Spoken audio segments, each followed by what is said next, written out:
All right, good evening. It's 7:06, and we are going to call the regular meeting to order. We have just got out of closed session. We're going to start with the Pledge of Allegiance. Who should we have tonight? Dr. Calzadias, lead us in the pledge, please. I pledge allegiance to the flag of the United States of America and to the republic for which it stands, one nation, under God, indivisible, with liberty and justice for all. Thank you. Approval of the agenda. I do have one correction to the agenda, and that is item K. It is not an EV bus purchase. It's just a plain old bus. So we need to change that to bus purchase instead of EV bus. And with that, Dr. Ritchie, any other changes? No other changes. All right.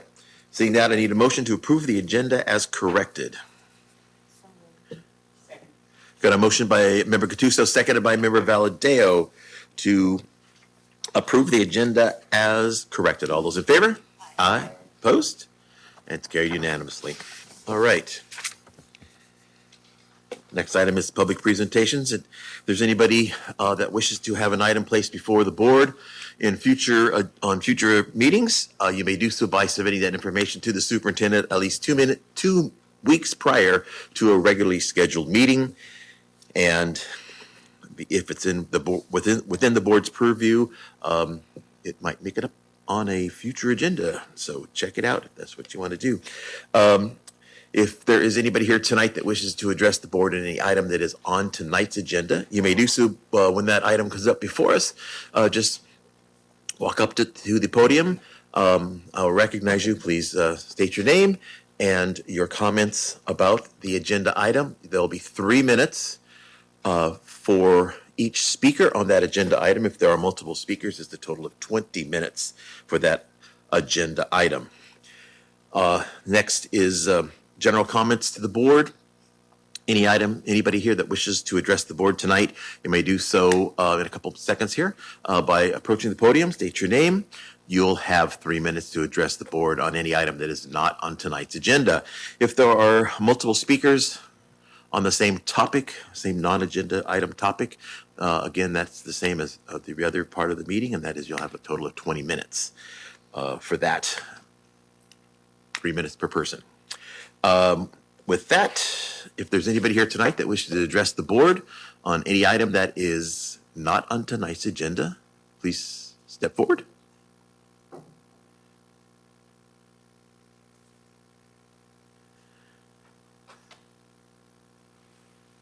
And I might point to there's a little box underneath that screen over there that has the minutes as they clock by. So, good evening. Hello. Welcome. Hi. My name is Alfred Rivera. Moved to Los Baños about 13 years ago. I wanted to address some issues.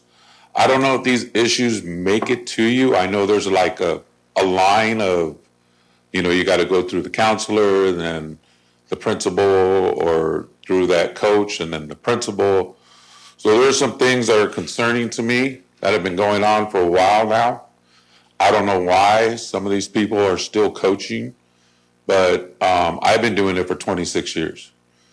And this is a lot of, concerning things that are going on.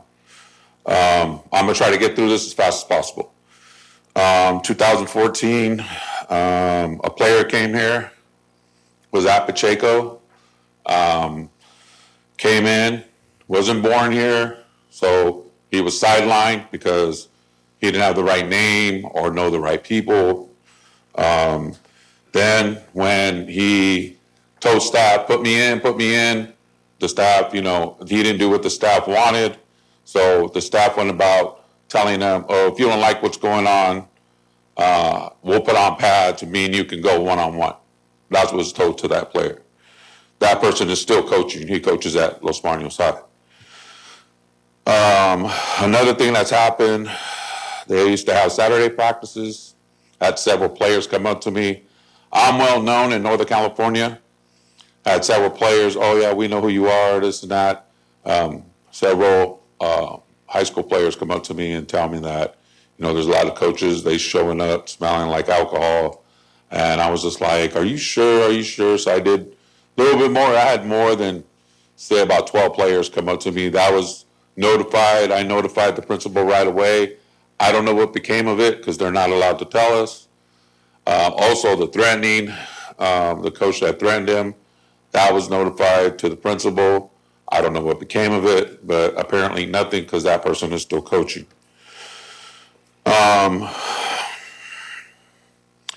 Next is just recently, receivers coach over at LB. I'm gonna mention this coach because what he did, I think, is real disrespectful to what you guys do, to what the principals do at the schools. This coach put hands on a player and threw him to the floor. Now, when that player's parents were notified about what was going on, the parent went over there. A lot of excuses were made for that coach. I don't know why they made excuses for him, but it just seems like there's no excuse for it at all. He also showed up to practice with the helmet. I don't know why a coach is showing up to practice with the helmet. I don't know what he's doing. I tried to approach him and ask him what is he doing, and he just walked away from me. So that parent was really pissed off about what he did. I mentioned it. It was told. That parent went to the principal, let the principal Los Baños know. Apparently nothing came of it, and because he's still coaching there. So your time is up. Oh, okay. So, but what I would like you to do is to make an appointment and talk with the director of secondary education, and he can direct you where to take this and follow up with you. He is not here tonight. Mr. Mraz, okay. Could I just mention one thing real quick, like 2 seconds? The JV coach at LB, Coach Isaac, he got in a player's face and actually spit on that player. And he only did it once, he did it twice, and he's on, so the camera that videotapes the game, he's on camera doing it again. So, Mr. Mraz, the gentleman in the white shirt, why don't you step outside and talk to him? okay, thank you for your He time. can help you out. Thank you. Thank you you. for the information. All right, is there anybody else here that wishes to address the board on any item that is not on tonight's agenda?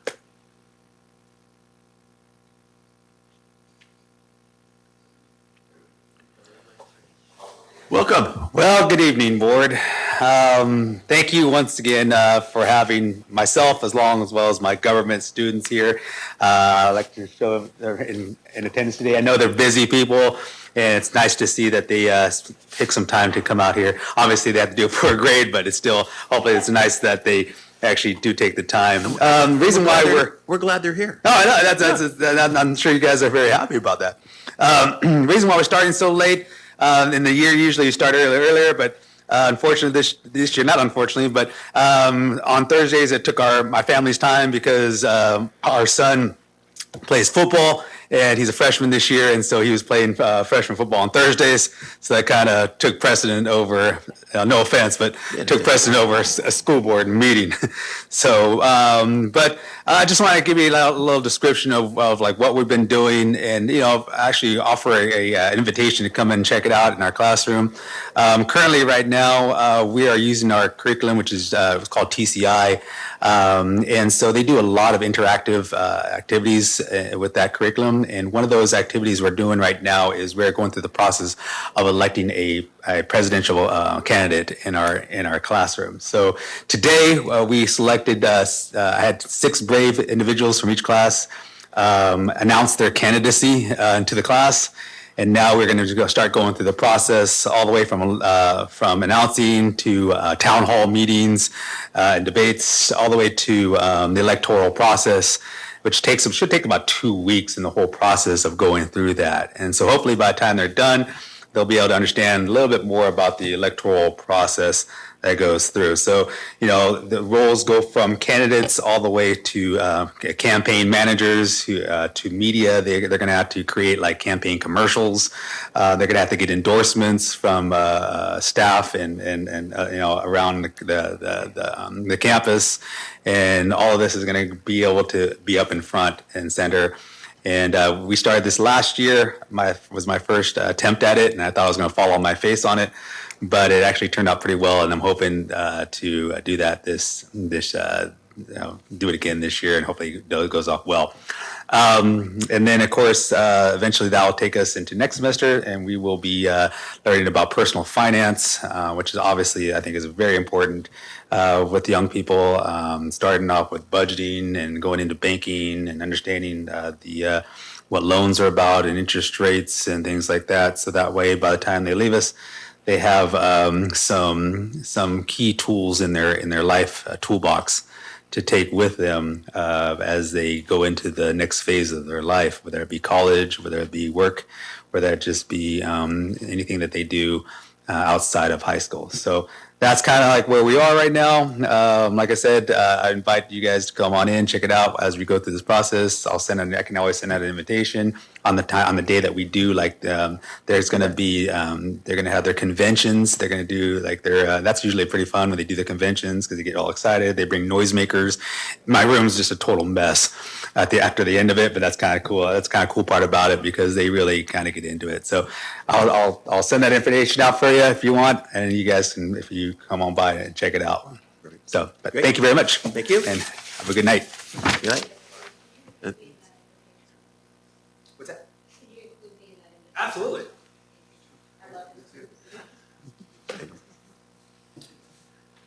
And we're glad you guys are here. Thank you for coming.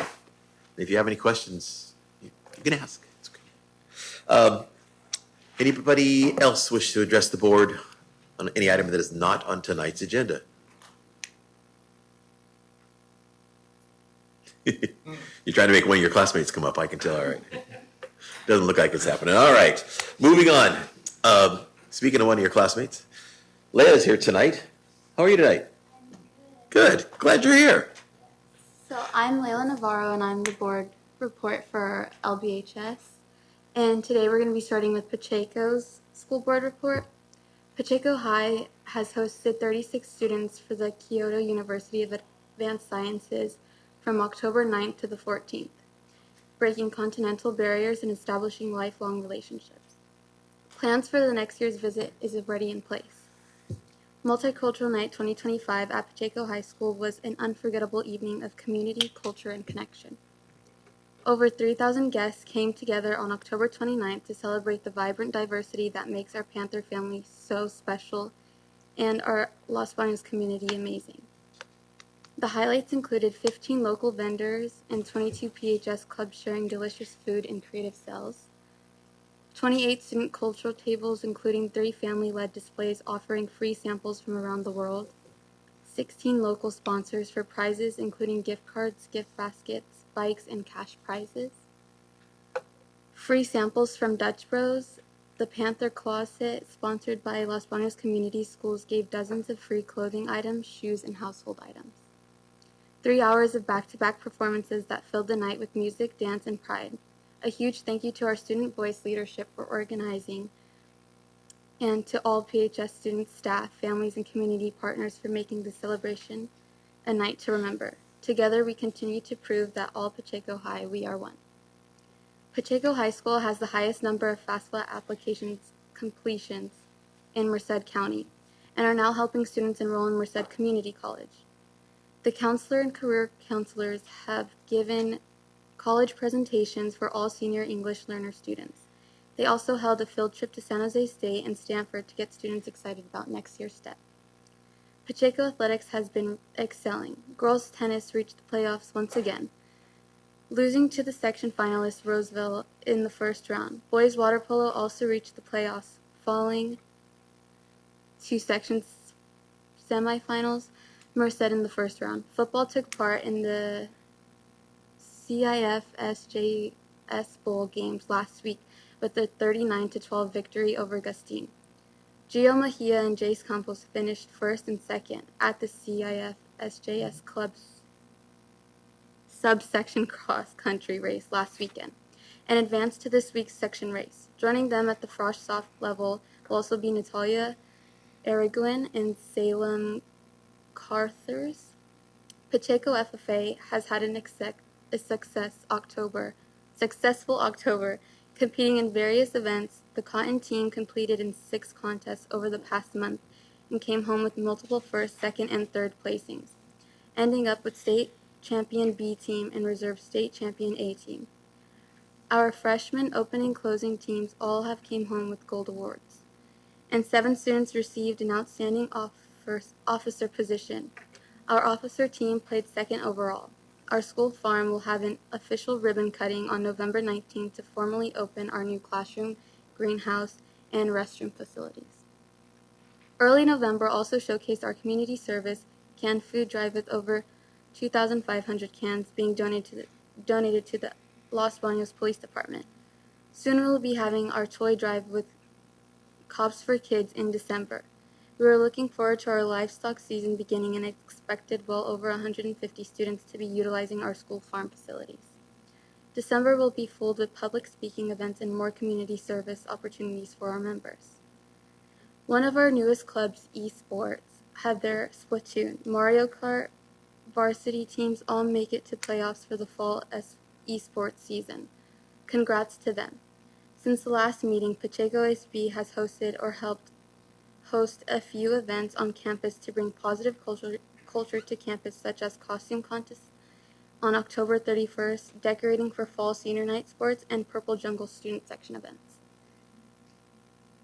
They also held their October Staff Buddy Activity Hour, making crepe paper sugar skills and spider webs. ASB also had around 20 students volunteer at the Miano Be a Buddy Not a Bully Community Fall Festival, supervising games and braving the dunk tank. On October 28th, PHS student voice leaders brought Panther Energy to Los Baños Elementary for a Red Ribbon Pep Rally, leading games, music, and inspiration for over 660 students with support from 28 teachers. Counselor Ms. Jimenez and AP Mrs. Burman, the rally empowered students with this year's theme, Be Kind, Be Brave, Be Drug-Free. PHS student voice leaders then collaborated with the Los Baños Arts Council and Community Schools on November 1st to lead the face painting station in the annual Dia de los Muertos community event. Students painted traditional calavera designs promoting cultural pride and artistic expression. Spanish classes from Mr. Montano and Mr. Cortez also showcased their beautifully crafted ofrenda projects, enriching the event with student-led culture displays. Los Baños High School news. Los Baños High School ASB participated in the annual Veterans Day Parade on November 1st with the theme Salute to Space Force. Over 30 students worked after school to prepare for the float and show support for our veterans. Los Baños High School received the Most Spirited Award presented on November 5th City Council meeting with Mr. Waltman and ASB students in attendance. Students from the Environmental Club and AP Environmental class visited Bowles Farm where they planted native species to create a hedgerow.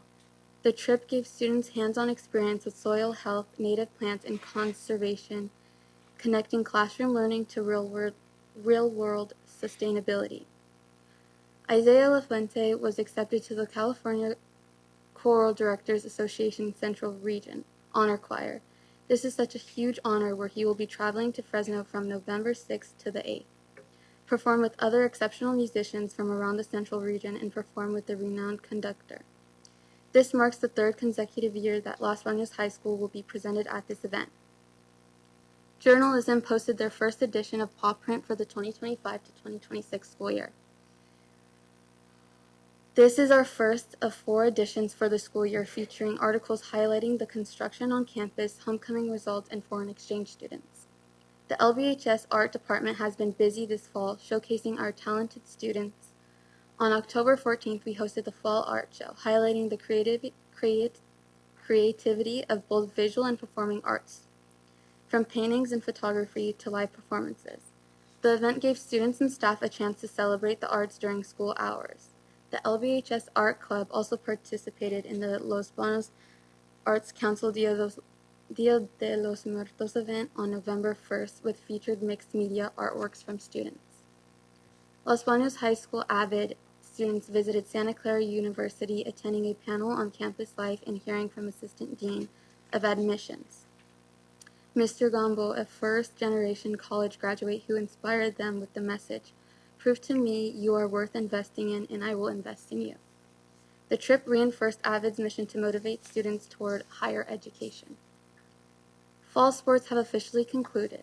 Football advanced to the postseason and competed in Sac-Joaquin section playoff bowl game versus Patterson. Girls tennis qualified for the section playoffs, traveling to Oakdale in the first round.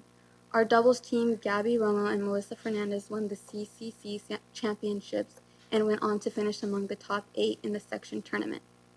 Girls volleyball and water polo both earned first-round playoff victories with a strong performance.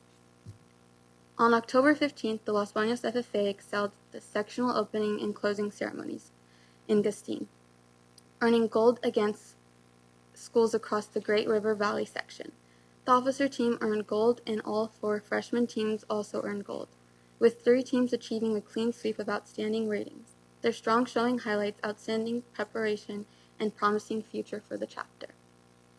The Los Banos FFA chapter partnered with the LBHS Interact Club for annual Stocktober, donating a record 1,330 pairs of socks for local organizations, supporting the homeless and families in need. Started nearly a decade ago, the event continues to inspire students to give back and show the chapter's strong commitment to community service. Los Banos FFA's November meeting featured its annual canned food drive, collecting 1,575 cans for local communities in need, and showcasing the chapter's commitment to community service and teamwork. Thank you. All right, good job, Leila. Thank you very much. All right, on to item B, California School Employees Association. Do we have anybody here tonight? All right, seeing no one come forward, how about Los Banos Teachers Association? All right, seeing no one come forward, on to our facilities report. Welcome, Ms. Monday.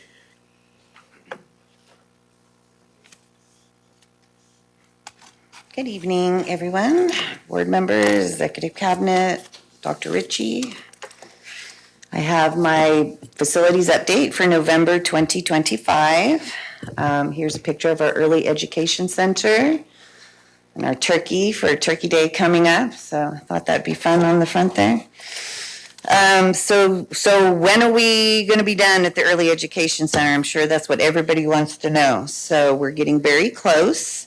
Some of the things we're working on are completing landscaping. We've done some testing there, and the test came back as it is unplantable soil. So we're having to do a bunch of soil amendments and do some leaching of the ground, and then we're going to do some additional testing. So after that, we'll be able to either change what we're going to plant there, have to do additional amendments, but we want things to grow. So we're having to work through that. So the landscaping will kind of drag on until we get it right. So we want to make sure we get it right. So we're setting the flagpole, the benches, the bike equipment. We're still working on the signal there, Las Palmas and East B. Fencing, the fencing, that should all be done by the end of the month. And next week, they're going to start working on installation of the marquee. They're also working on finishing all the concrete and paving. They'll be complete with that. Next week, they're going to work on parking lot signage and striping, installing the EV chargers, and then final cleanup to follow the striping, and then landscaping, have some plantability issues. Inside the buildings, the remaining portion of the floor will be installed by the end of the month. We had one shipment. We had to wait for some additional materials. Let's see if we go to the next one. So we have some additional materials we're receiving, and then they'll be completing that by the end of the month. We're working on our fire alarm system sprinklers and fire alarm testing.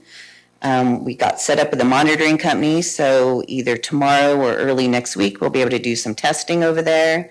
They're working on touching up painting of the doors. We got some signage up on our buildings. The water heater needs to be changed out. It is not big enough. And we're changing out the toilet in the nurse's office. And then they're just going to clean up and get that all done. So hopefully early December we'll be all ready and we'll get the furniture moved in and get going from there. Los Banos High School modernization. So here's our nice gym floor. I don't know if anybody has seen, I don't know if I put pictures before of that, but that is our nice gym floor. We opened the bids today for the rest of the board, rest of the packages for the rest of that project. We had a great contractor turnout. The bids came in actually below what we had estimated on the budget, so that's very exciting. And I'll be requesting a special board meeting so we can get started with that project on 12/8.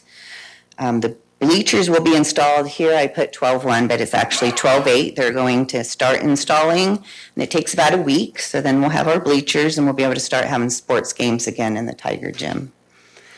The teachers that are in the H wing are going to be moved to the interim housing portables during Thanksgiving week. So the Friday, they get out early, and we'll start moving them over. Classroom by classroom, and then by the end of the day on Wednesday of that Thanksgiving week, they should be all moved over, everything should be there, and our classroom wing H will be ready to start doing the work on the 8th. That first phase of work will be the H wing, and then the site work demolition for the new administration building. The administration building is a JTS modular, and it is in the factory being produced right now. We expect delivery March 2026, and the building to be completed by July of 2026. So they'll be in there for August for the beginning of school. Our architect has completed some renderings for the project, so this is very exciting right now. So this is the plans actually and what it's going to hopefully look like on the outside. So here's our new administration building, our new secure point of entry there, some new murals. That's a modular? That is a JTS modular building right there, yes, with the Los Banos High Tiger there on it, yes, They've very come nice. a long way. Just before you leave on. Yeah. Go which way? Well, you don't need to go back. You want us to have a special board meeting on the 8th, but our regular board meeting's on the 11th. You can't wait till the 11th? No, we'd like to get started construction on the 8th. But we're having a special board meeting on the 8th. No. I am going to request a special board meeting. I don't have the date I read yet. it wrong. You're requesting a special board meeting so you can get started on the 8th. I Yes. thought you wanted a special board Not. meeting on the 8th. Okay, No. thank you. You're welcome. Okay, so then this is behind that building. This is what we're calling the senior courtyard. So it gives that is where currently the 2 administration portables sit. We're going to demolish those. This is going to be the senior courtyard. It's going to be a great place for kids to hang out and spend time. Another view of the outside there. And this is on the other side of that administration building. As you can see, we're going to be putting windows into the classroom wings, let some natural light into there, do some blocking colors, make it look a little more exciting, do some nice landscaping. And then, of course, they'll have their evolves. It looks all nice and open here, but we know they're going to have their evolve, and right, so it's not going to be just open like that. So then this is the quad area. We're going to break that up, give them some seating walls, some shade structures, lots of places to sit right now. The kids constantly just try to hide under the eaves on whatever piece of shade they can find. So this gives them a lot of different areas and options where to sit. We have an outdoor stage there. It's a raised stage. So they'll be able to do performances out there, have events, have activities, outdoor learning, whatever. That could be used for multiple uses. So here's our Tiger Gym updated. As you can see, the lobby there has been extended out. Again, that was a deductive alternate on our bids, and because the bids came in below what they were supposed to, we're able to keep all this extra stuff that we wanted in the project. Otherwise, that was one of the things that was going to be coming out. So that was very exciting today when the bids came in. So we'll Are get these to going to keep. be the colors? We're making some tweaks to this, but it is very close to this. That darker color on that right-hand wall, we chose a different color today for that. That pulls a little much too blue, so we're changing that. But The red, the red, because that's really makes it stand out. Looks yeah, good. Looks that, and then that metal will match the metal on the shade structures. So we're trying to coordinate that so they're not a bunch of different reds. So. And then we'll match the paint to all of that. Because as you can see, we have some brick walls that'll be painted to match. So we want to make sure all the the exterior reds are all the same, close as much as possible. Otherwise, And is that, on the next slide, is that grass or is that? that is grass. It's a bit weird with the rendering, but it is grass. But you're actually going to put grass in there? The grass is already there. Right, that's the quad area Okay, that so- currently, it just looks very different because Oh, we've got it. put in those walking paths and seating walls. Got it, yes. But okay. yes, that is the quad. Those trees look really young. We're going to keep some of the older trees, so there'll be some great shade, and then we'll put new trees also. So there'll be a mix of older and new. Nice. So here's a better picture of that outdoor stage. You can see it's elevated. It's ADA path up there, so everybody has access. Covered. It has lights. It has data and plug-in where you can speakers, microphone, whatever you need. Yeah. Is the, what do I call them? The figures of those classrooms, the classroom area, is that just gonna be painted, or you said there's gonna be more windows? So, I see the windows there. so the windows there, we are doing that on every wing, Up Eh, tall. up high, yes. On the outside of the outside wings. So that one in the middle, we weren't able to do that one where Mr. McCullough is, that wing. So where the library is, and all that landscaping around it, with all the non-existent landscaping that's around it, is that gonna be, or is that? That building is not in this scope of work. So we're doing the 3 classroom wings, this administration building, the Tiger Gym, the outside work, the parking lot. That, you know, looks good. That's much needed. Now, the other thing is I see lots of wonderful plants. Yes, that's a bit overkill. That's like artsy on the architect. No, I mean, It'd be nice I mean, to do that. That would be lovely, but I don't think that's feasible, honestly. no, well, to me, I know that there's always been an issue, the same as with the TKs. They always tell me, you know, why is this so dead looking in here? doesn't grow. Well, you can't grow anything in those spots, so I'm sure they're gonna work So on we trying would to do. supplement that. Yeah, so we would do testing of the soil. We would make sure we plant plants in there that will grow, because there's no point in us spending money that it's just gonna die, and then it becomes a maintenance issue, and then people aren't happy, so we will definitely try to address that. Any other questions about the renderings before we move on? This is like the fun part of the. Looks good.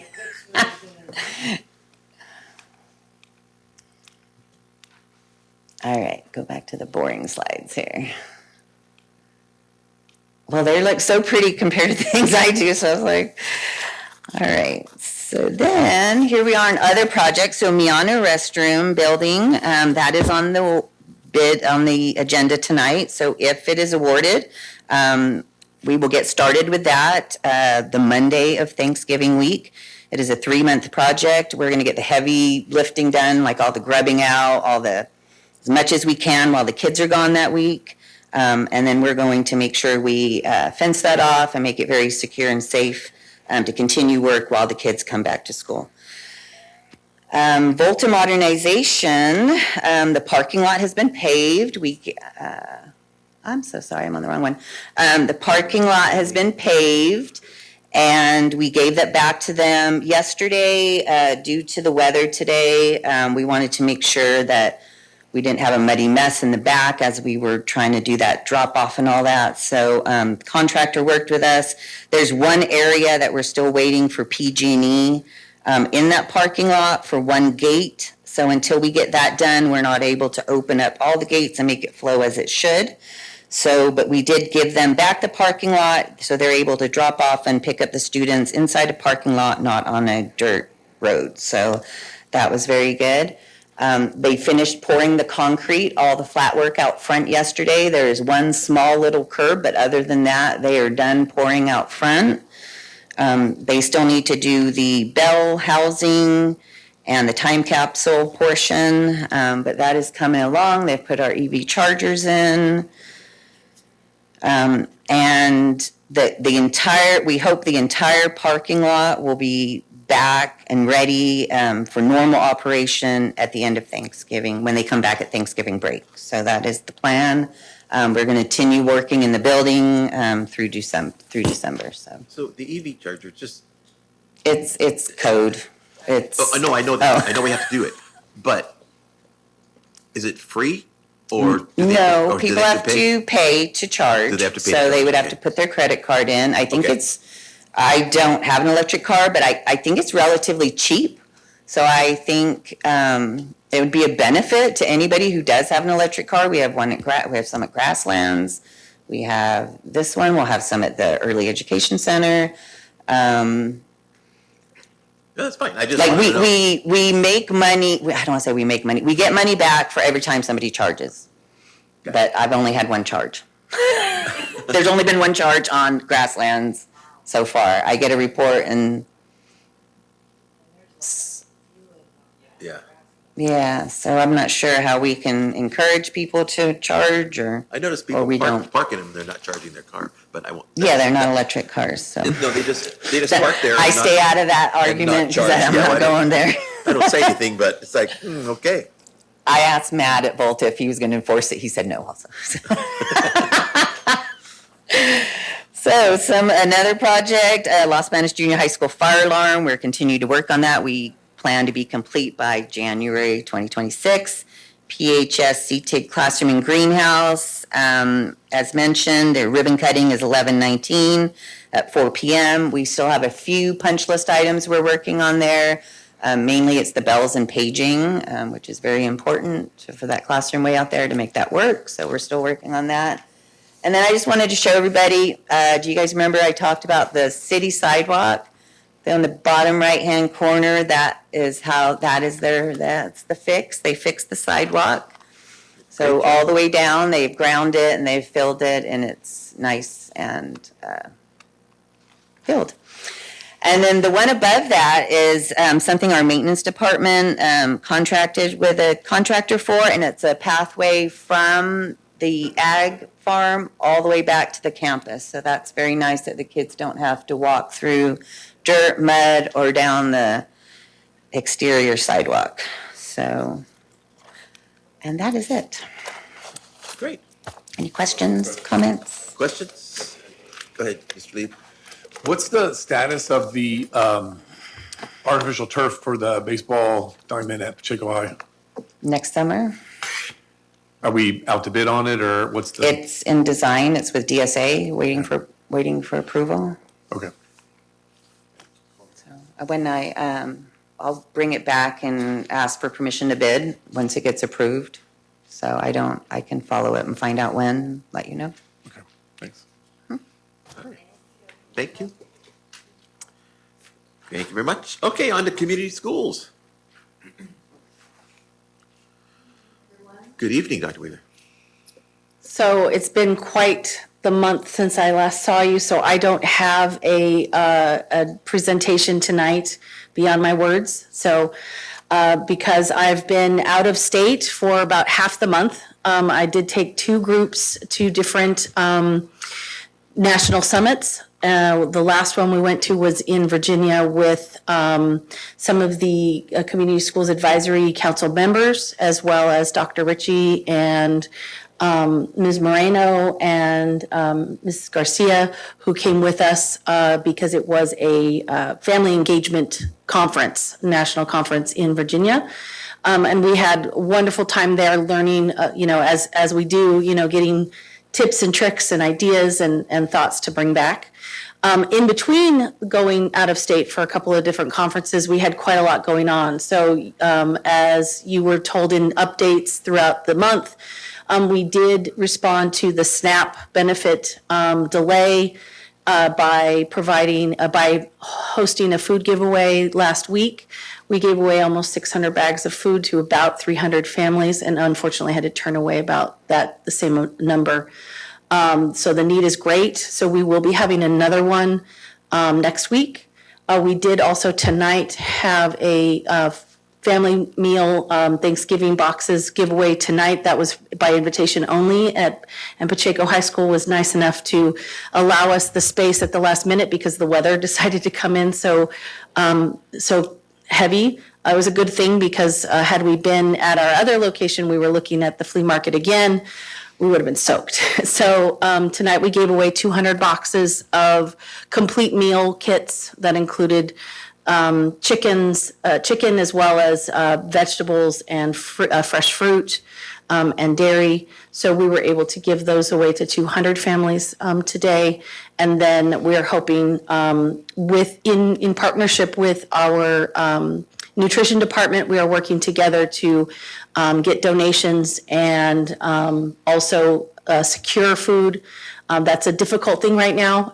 You may be aware the food banks are also very low in supply, so finding donation or even food to buy has been something that we've been working on around the clock, really. And so that has been our focus, has been supporting the community, supporting families who are unfortunately unhoused. And so we've been able to step in and help with that as well. And having the network of liaisons that work with the different departments has been very helpful as we support the families. So that has been our focus in this last month. We also did have our event that we partnered with the City Parks and Rec and Binational of California at the Ag and Sports Complex. And that was a lot of fun to see all the students and families out there in their costumes. We're gearing up for our December 20th event that we will be having for our toy giveaway. That will also be food giveaway as well. So that is going to be at the community center from 10 a.m. to 2 p.m. on Saturday, December 20th. And I will be making sure that you all get flyers for that when those go, when we're ready to send those out. So it's been quite the month, and we're going to keep going straight through into the holidays. So, any questions? Questions? Okay. All right. We'll continue to keep you updated as events come up, as we find, or if you have any connections, we'd love to, talk about that as well. So let me know. Right. Have a good one. Thank you. Thank you very much. Good information. All right, next up, Mr. Mraz, you get to come back real fast, just got in time. We're having our first attendance report. Yes, so this is actually an attendance report, and this is the information that I was asked to provide. I don't know if you want me to present it, or do you just want a copy of the report? I'm going to be doing this on a monthly basis. Do you have any questions about the report? I don't. Does anybody have any questions? Okay, so I'll be providing this on a monthly basis. And if you'd like me to do anything else, let me know, please. Okay. Thank you. We'll let you know. Thank you. Thank you. All right, superintendent's report, Dr. Ritchie. All right. So, as they were saying, this has been a really busy month, and it's been a great month in our schools. Red Ribbon Week was celebrated last month, and which I don't know if you guys were able to get out to see some of the classrooms and see some of the different events that happened at the schools to celebrate being drug free. But it was the great activities happening at elementary and the junior highs and high schools. We also had the as we've already heard this evening, the community schools food drives that are going on, and the work that's happening with our community schools liaisons at the different school sites, supporting our families, has been fantastic. We have an ongoing professional development series for letters training, which is increasing the literacy development of our teachers, helping them to understand better how to teach literacy to students in early grades. We'll be talking a little bit about that later with the CASP results. And right now, we have several cohorts. We have over close to 200 teachers who are participating in this training so far. That's remarkable because we have 550 teachers district-wide. We have almost all the primary grade teachers in the district are going through this training, as well as many of the upper grade teachers as well. And so we're looking, this is one of those things where we're looking to do some long-term investment in our people, because we know that as people know better, they do better. And we know that if you've seen over the years that, and you've seen in the news, that literacy development is an area of high need throughout not just our district, but throughout the state and throughout the nation. And so we are betting on the fact that as we invest in our staff and as we work with them using the existing structures we have, that they're going to do better and that they're going to help our students be able to learn and to read at a higher pace. And because of that, we expect our students to be able to do better in school, because when you can read, you learn. And last thing, I want to just commend Ms. Monday. She's been working so hard on all the facilities, all the growth. You're seeing the great work that's happening around the district. This week, we convened a facilities master plan committee, which has administrators, teachers on it, who are looking at what are the needs that we have at our school sites. That follows up on the work that has been done over the past year of looking at what's going on, and then we're taking the results from all of those conversations, and we'll be putting together a plan that we brought to the board later this year of here's basically our plan for addressing some of the facilities issues throughout the district, as well as some of the ongoing maintenance issues that we have. And we'll bring that to the board and say, okay, here's our plan for the next several years. It's one of those things where I had a mentor who he always said, we have enough to be able to do anything, we just can't do everything. And so that'll be one of the point of the purpose of this plan, is to be able to focus in on what are our highest needs, where we can get the most bang for our buck, in order to be able to provide meet our strategic directive number 4, which is provide state-of-the-art facilities for 22nd century learning for all our students. And that is my report. All right, thank you. All right, on to board member reports. Let's start. Mr. Castro, go ahead. I have no report. No report. Mr. Lieb.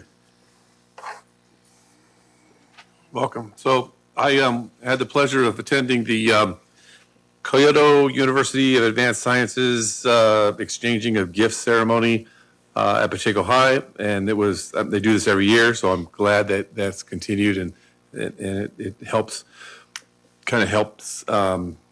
give our students an aspect of what happens when they speak to other kids from Japan. So I like seeing that. I attended the Miyano Fall Festival.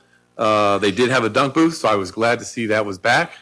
I enjoyed the multicultural night at Pacheco High.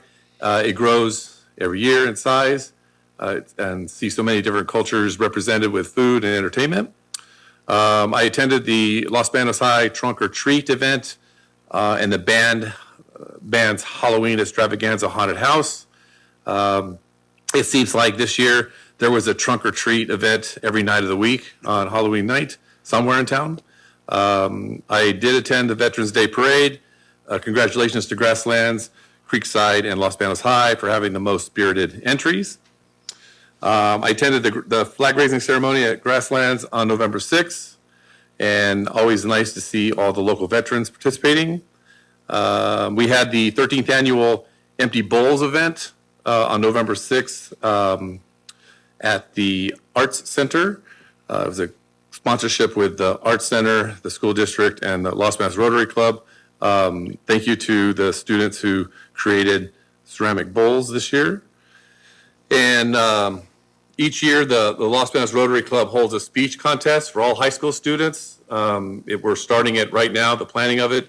There's $2,600 available in prize money, It's open to any high school student that wants to apply. Application deadline is December 19th. And both high schools, principals, and FFA advisors have all the information for those who are interested in participating. And then a couple things. Saturday, there's Assembly Member Esmeralda Soria will be at Pacheco High from 10 a.m. to 12. They're giving away free turkeys. And then on November 25th, at the fairgrounds here in Los Banos, they're giving away 500 turkeys as part of the Kathy Hostetler Foundation. So if anyone is in need of a turkey, there's a couple opportunities. And that is my report. All right, thank you. Ms. Gattuso. I'm just writing a note. Well, I did attend the multicultural night. I was way off of my numbers. I thought there was only about 2,000 people. I guess there was 3,000. It was just amazing, and you guys do a great job. It's just so, I mean, it's just so inspiring to see everybody there and having a good time and all the booths and everything. I was able to go to the Santa Cruz band review to see our high school bands march and compete, and that was really great to do that. I enjoyed watching the bands. Also went to see the choirs at Pacheco High, so it was Pacheco High, and Los Banos Junior High, and what was really cool is that they actually had Stanislaus Stan State students perform, and that was pretty amazing the way they performed. And I think it was great for Pacheco and the junior high to be able to see where they could go when they went on to college and stick with choir. I also got to go to the Grasslands flag raising and the Veterans Parade. There probably wouldn't be a Veterans Parade without our schools there. So congratulations to all the schools that entered in the parade. Other than that, that's about all I have.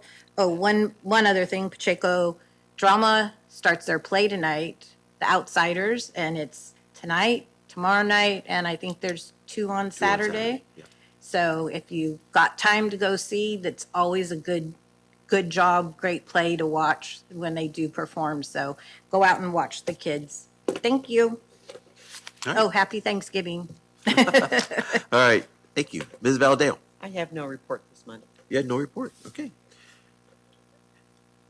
And normally at this point, I usually say ditto because they've done everything to everybody else, but I have basically been out of the country for the last month and out of state and everything else. It doesn't look good the next couple of weeks either. So I wasn't able to go to anything except I did MC and announce the Veterans Parade this year. And I will say that the schools put out some great floats. And I mean, they spent a lot of time putting those together and they were really cool. They had motion, they had bubbles, they had smoke. They did a great job. The theme, of course, was space, or the Space Force, which is one of our government, federal government military forces, just brand new, only a few years old. And they did some great Space Force theme floats. So congratulations to all of the schools for putting in such great work and making all those things happen. They were really cool. And with that, we are going to go on to new business, starting with the Williams Settlement Report. Dr. Ritchie. So this report is being presented to the board is for our Williams settlement, and we have Nestor here from MCOE. Will be sharing the report with the board.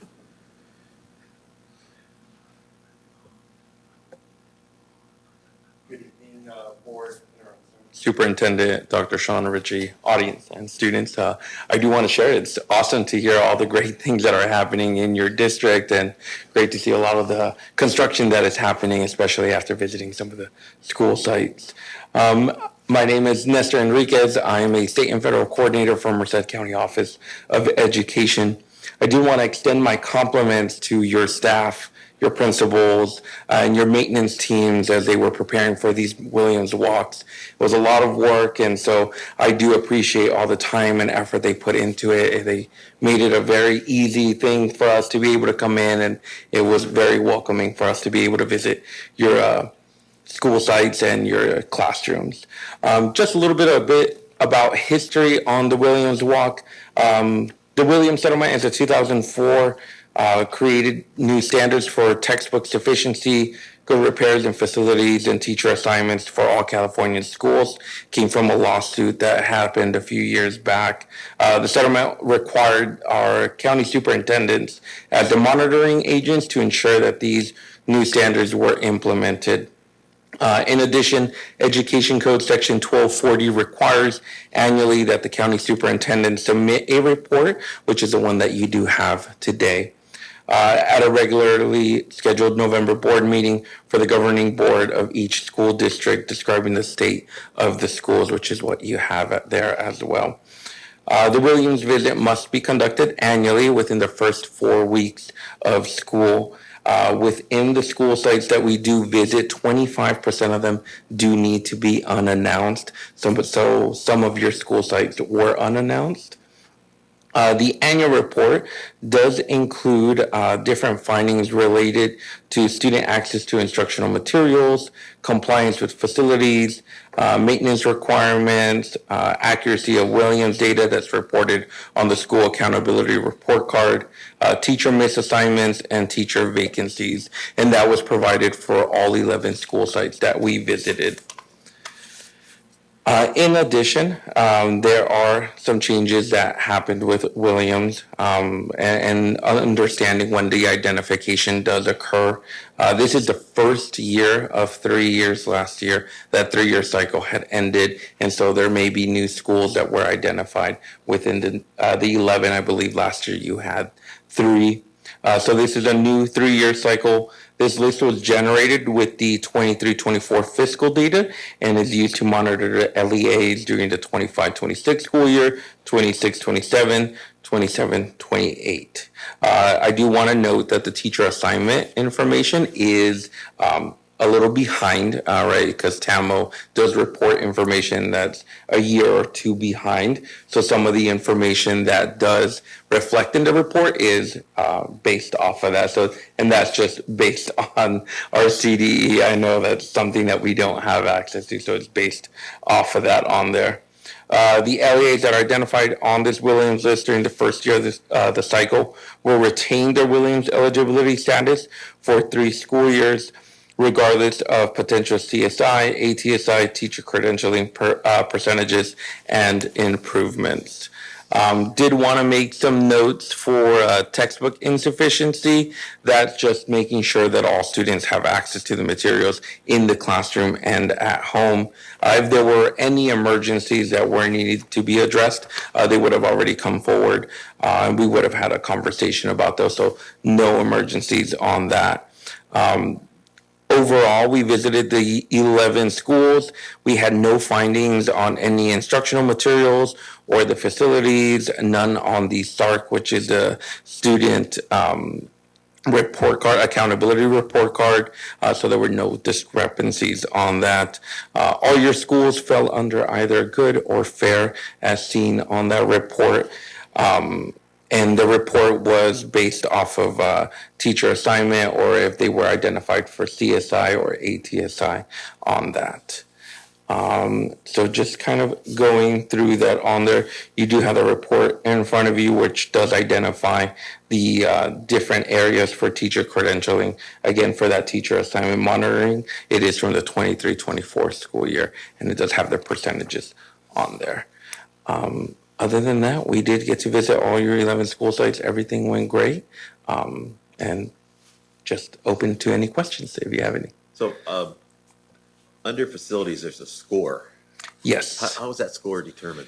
So that score is generated after visiting the school site. And so we use a fit report with the maintenance team. And so that's identified based on the number of deficiencies and clearances that are shown at the school site itself. And that report will generate that percentage based on the number of classrooms that we do visit. What's the deficiency? Just an example. So it can be anything from like having stains or rips on carpets. It varies. So we go into classrooms looking at different areas. It can be if there's like holes on the walls, things like that. Okay. And then under teacher assignment monitoring, I understand clear and out of field. Ineffective. What's an ineffective? Yeah, so the ineffective is a teacher who assignment is authorized by emergency permit and does not require the possession of a full teaching license. So this teacher holds a teacher credential but does not possess a permit or authorization that temporarily allows them to teach outside their credential area, or an individual who holds no credential, permit, or authorization to teach in California. So under this definition, teachers with the following emergency permits are considered ineffective, such as provisional internship permits, short-term staff permits, variable term waivers, substitute permits, or teaching permits for statutory leave. And how about incomplete? Incomplete, that one is to indicate missing or incorrect information about the assignment that was reported by the LEA, which prevented a complete or accurate determination of the teaching assignment. Okay. Yeah. All right. Question, Mr. Lee. You probably said this earlier, but I didn't catch it. So there's 11 schools you visited? Yes. But I noticed that, not all of them are on here. So how were 11 chosen and like Pacheco wasn't chosen? So Pacheco was not on our list. It was identified based on the dashboard and based on their teacher percentages. So different school sites were identified for different things that came off that 23-24 dashboard. Gotcha. Good. Ms. Valdez. Well, you asked my questions, but I do have a question on the TK, but I think I know what it is. When I see 33% ineffective and I know it's 2 years old, is that because of the change in credential to be the TK teacher? Yeah. All right. Ms. Tuso. So I understand that Pacheco and I think San Luis, is San Luis on here too? I don't think San Luis made it, but they would still have to have a fit report, correct? Yes, so your district would have a fit report that would be done by your maintenance team. Okay. Any other questions? All right, seeing none. All right. Thank you very much. No, Appreciate it. thank you guys for your time. Good report. Thank you. All right. On to item B.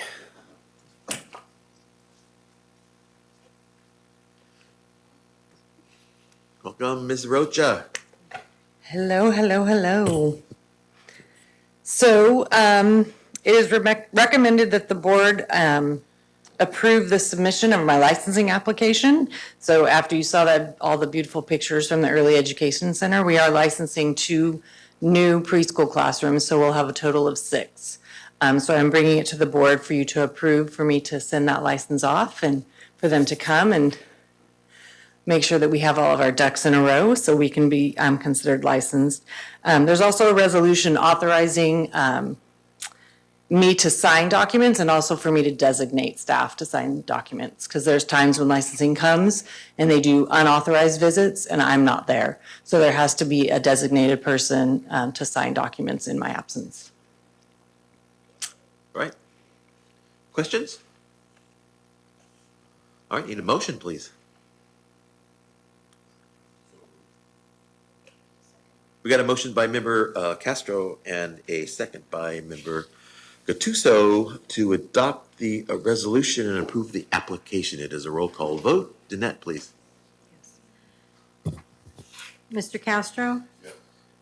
Mrs. Gattuso? Yes. Mr. Lieb? Yes. Dr. Moran? Mrs. Smith? Ms. Valadeo? And Mr. Pereira? Yes. Item passes unanimously. Thank you, Danette. On to item C, resolution 50-25, authorization to sign on behalf of the governing board. Dr. Lee. Please recommend the board adopt resolution 50-25, which gives authorization for the assistant superintendent of administrative services to sign on behalf of the governing board. All right, comments or questions? not, I need a motion, please, to adopt the resolution. Got a motion by Member Valadeo, seconded by Member Lieb, to adopt the resolution 50-25, authorization to sign on behalf of the governing board. This is also a roll call vote. Nanette? Mr. Castro? Mrs. Gattuso? Yes. Mr. Lieb? Yes. Dr. Moran? Ms. Smith? Ms. Valadeo? Mr. Pereira? Yes. Thank you, Nanette. All right, on to item D, accountability report, community facilities district number 2. Dr. Lee.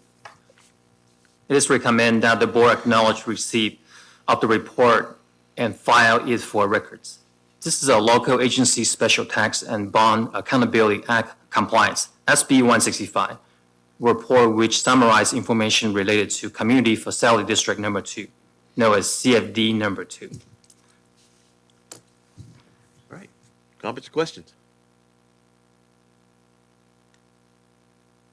All right, we just verbally say that we have acknowledged the receipt of this report. Thank you very much. And on to item E, the 2025 LBUSD CAS results report. And that's Dr. Sutton, but who's going to do it? I got it. Ritchie? All right. So Dr. Sutton expresses his regrets. He wasn't able to be here this evening. He is out ill. So I'll be giving the CAS results for him. Zachary, could you bring that up? Thank you.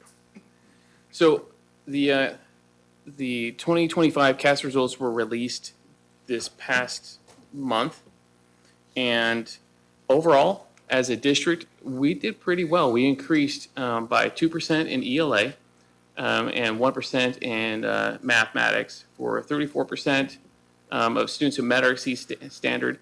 The areas that they grade you on essentially is that you have in standard not met, standard nearly met, standard met, and exceeds. And they look at the students who met the standard and exceeded the standard. And so we have 34% of our students in grade, and the CAS is given in grades 3 through 8, and then again in 11th grade. And so you see about 5,800 students district-wide took the ELA or the math portion of the assessment. Now, the results in English, this graph here, the bar graph's nice, but it just shows you over the past 3 years. The things I like to key in on is the two areas we're looking at is the percent that met exceeded, but just as important is the percentage of students who do not meet. And so you want to see that number decrease. So essentially you just want to see, rising tide raises all boats. You see that from 2024 to 2025, we increased by 2%, and we had kind of flat growth in ELA from 2023, but you see that growth, that we did have that 2% growth since 2023, but overall, we also had that percentage of students who did not meet decreased, and so that shows that we're moving in the right direction. If you look at by grade level, you can see the same thing, 3rd, 4th, and 5th grade right here, and we'll go through each one of them. You can see there on the bottom, it gives you the change from 24 to 25, and then also the percentage of students, the decrease in standards not met. You see the group with the grade level with the largest increase from 24 to 25 was 4th grade. You have moderate growth in 3rd grade and 5th grade. 5th grade it dropped back a little bit, but you see this incredible growth in the 4th grade. And then you go down, you look at from over the last 2 years, you see once again that across the board, 3rd grade and 4th grade both increased the percentage. This percentage of students, the standard not met, also decreased. 5th grade, and 5th grade historically is a grade where it's more difficult to see growth because the standards change pretty dramatically in 5th grade. There's a big jump in what students are expected to be able to not only know, but to be able to understand and to be able to apply their learning. And so you'll see 5th grade is typically where you'll have a little bit less growth overall. 6th grade, also you see that grade, lots of increase in met exceeded, decrease in standard not met. 7th grade is something that I'll tell you, that's a difficult grade generally. And the fact that we've seen that growth over the last 2 years is pretty remarkable because historically 7th grade is not typically do that well. And so we're seeing growth there and we want to see that continue. 8th grade, there was a step back this past year. And overall, since 2023, there is a step back as well. And so that's an area that I know that the junior high schools, they're looking at how they can better support 8th grade in terms of progressing forward in ELA. And 11th grade, moderate growth, 2% met and exceeded an increase, and then the standard not met, slight, well, it just, it says maintain 0%, it was a slight change of like 0.1. All right, mathematics, same thing.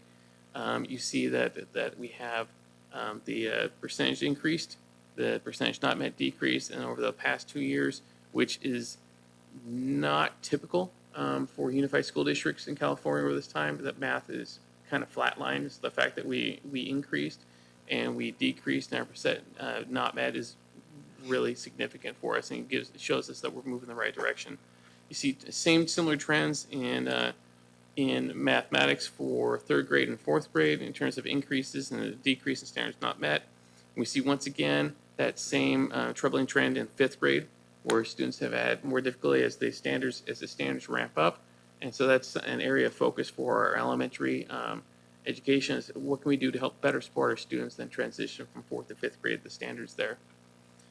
6th grade, once again, you see similar trends as ELA. 7th grade, less, but also similar trends. And then you see in 8th grade, however, they had an increase versus we saw that there was not one in the ELA, and then in 11th grade, also we see a similar trend of increase. So across the board, really by the grade level, we look at that 5th grade, there's an area we want to focus in on, but then we see that every other grade, with the exception of 8th grade and ELA, show that they increased their percent that met and exceeded and decreased the percentage of students that did not meet the standard. This slide here shows you shows the school district, the percent change from year to year, 2024 to 2025, that met and exceed standards. And you see it by school site. I will like to note that Pacheco High School has the highest percentage of students in the county at a high school for meeting exceeding standards in ELA, and they're among the leaders in mathematics as well. And let's see, Dr. Sutton sent me a text. We'll make sure I'm getting everything he wanted me to talk about.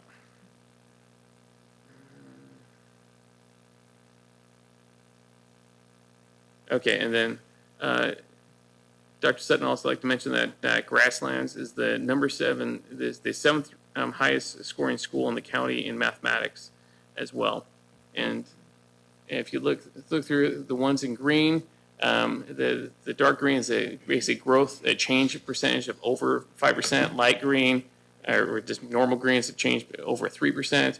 And then the light green is a change from 0 to 2%. And then you see the red is self-explanatory, and dark red shows you a decrease in that percentage. And so most of our schools in ELA, you saw an increase, and with a couple schools with some dramatic decreases. And the mathematics is kind of a mixed bag.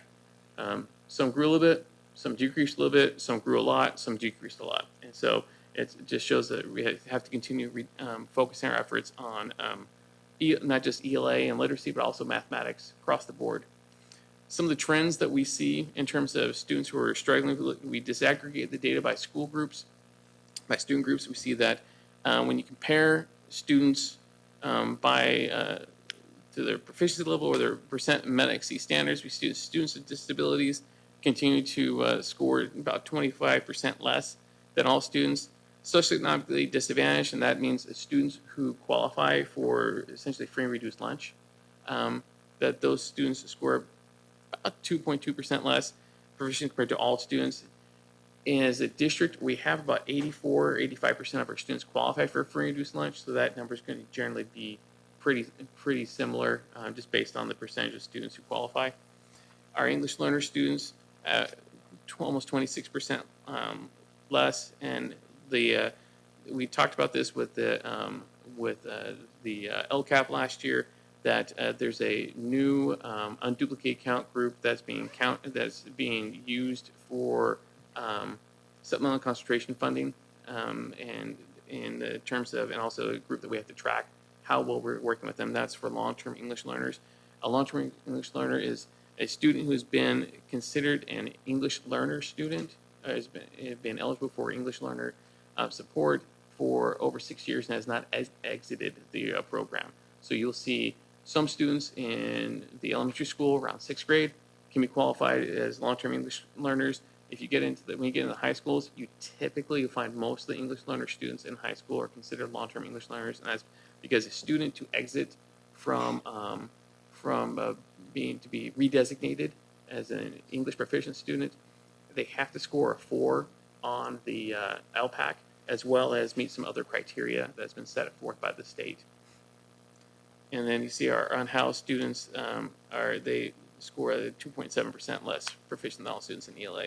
And then mathematics, the discrepancy is less, but still you still see generally about the same percentage in groups in terms of the when compared to their to all students. So overall, when you look at the trends, we have areas that we need to work on, but I will say that this is when you compare us to other unified school districts across California, and I don't have that slide from me. I'll bring it another time when we talk about the dashboard. There's about 37, 38 districts that have over 10,000 students, are a unified school district, and have the similar percentage of students who are considered socioeconomically disadvantaged, and a similar percentage of students who are considered English learners. When you compare apples to apples comparison between us and those other districts throughout California, we sit right about the middle in terms of academic achievement. We're really right about the 50th percentile for all of them, and that's not where we want to be. We want to get better, but one of the things that gives me a lot of hope is when you see that percentage of that growth that we continue to grow year after year, and we're seeing it, and we're looking at our MAP scores, we're seeing that trend going up. And one of the things that I noticed was when you look at our MAP scores from last year, you saw 4th grade coming. You saw that growth was going to happen. You saw the trend start when those students were in 3rd grade, and then you're seeing it continue into 4th grade. I'm really curious to see if we continue to see that growth increase when we get into 5th, because we're seeing that happen. And we saw, if you get individual school sites, you see the growth that happened at Pacheco High School, both in mathematics and in ELA. You see the growth that's happening with those students, and so what we're doing is working. We just need to keep working with it, and we're gonna see it increase. I liken it to an exponential curve. That linear curve, you just go up a little bit all the time. What you see with the exponential curve is that the growth starts slow until you kind of hit a point where it curves up and starts going fast. And we're hitting a point where we're not at that point where it's exploding upward, but we are growing at a faster rate than we have in the past. And so the next few years, we're expecting to see that growth continue to improve, because our goal is, eventually, we want to have every student, walk out of here proficient and meeting these standards. Is that likely? No, it's not. But that's still something we're going to shoot for. But we want to see the percentage of students who meeting these standards grow every year, until the point where we're not just saying, hey, we're doing pretty good compared to other schools. We want to say, no, we're leading the county. And then we want to say we're leading districts similar to us in the state. And then we want to the point where we say we're leading the state. And that's our goal, is to continue to push forward. And this is a good way for us to track how we're doing.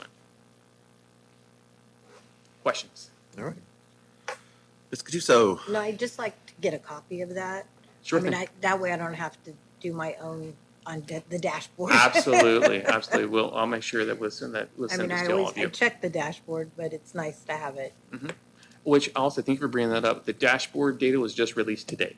Oh, good. And so it has now gone live, and I can tell you, we'll do a presentation in December on the dashboard data, but something that I'm excited about. I got a call when the preview was going on last week. I got a call from Merced County Office of Ed to tell me they're really excited. Say, hey, Sean, did you see the dashboard data? It only been out for like an hour, and the site actually crashed because I was at a summit with a bunch of superintendents, and we all got the email at the same time, and all of us jumped on right away to go see.